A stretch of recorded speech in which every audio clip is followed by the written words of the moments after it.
This cheese and tomato omelette bake could soon become one of your most used recipes. It uses minimum ingredients, most of which you will probably have in your store cupboard, so there's no stopping you, and it can be used for any occasion, whether it's picnics, for lunches, for dinners, or for a snack any time of the day. So the ingredients couldn't be simpler. I'm using Tilda steamed pure basmati rice, tomatoes, some grated cheese, eggs that have been separated, peas, and a little bit of oil. And that is it. And the first thing I need to do is just bake the tomatoes, just to take that initial rawness out of them. So I'm going to take them off the vine, straight onto a roasting tray, coat them in just a little bit of vegetable or olive oil, and then pop those in the oven for about 15 minutes until the skins are just about to burst.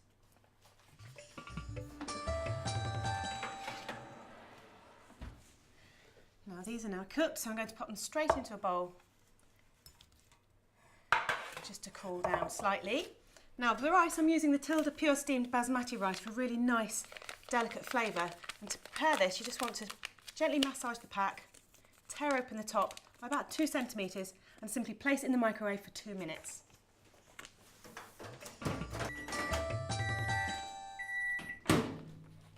So tear off the top. The rice is steaming hot. Let's just tip this straight onto the top of those tomatoes. Now Tilda has a range of 15 recipe rices, variety of flavours, many of which would work really well in this actual recipe, and you can tailor the different ingredients to add into this to suit the rice that you're using. One of my current favourites is the mushroom, and if I've got any leftover chicken, I'll also put that in here as well. I'm going to put in here some peas. This is just straight from the freezer and have defrosted lightly, and some egg yolks, 4 egg yolks, and half of the measured quantity of cheese. I'm going to save the other half to place on the top of the omelette before I cook it. And just mix together. It's a great vegetarian recipe, and if you wanted to add any meat into this, you could put some chorizo or chicken, or even prawns would work nicely in there as well. Now the egg whites, I'm just going to whisk these. I'm going to be very lazy and do it with an electric whisk, but you can do it by hand if you want to. Great way of taking any frustrations out. There we go, I've just whisked those until they've reached sort of a stiff peak consistency. And then I'm going to just transfer that into the bowl with the rice and all of those other ingredients. And this will add a nice bit of air and lift to the baked omelette that we're going to do. So just fold it all together. And let's add some seasoning as well, just enough to taste. Some pepper and salt. There we go. And then tip this into a prepared tin. So it's just been greased and lined with a little bit of baking paper just to stop it from sticking whilst cooking. I'll tip that in. Just flatten the surface for even cooking. And then scatter the rest of this cheese over the top.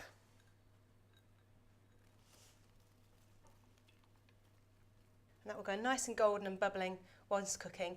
And you want to place this in the oven to cook for about 15 minutes until golden on top.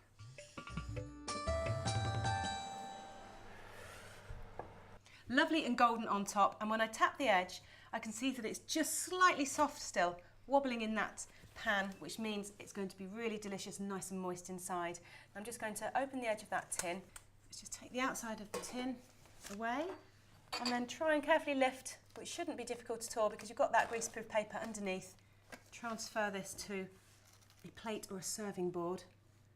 This is a brilliant alternative to a quiche or a pizza for a meal, and it's actually a meal in one because you've got the rice in there for the carbohydrate, you've got plenty of protein and vegetables coming from the peas. Let's cut out a wedge, and it can be served hot, warm or cold. Any leftovers are great for a picnic or for a packed lunch.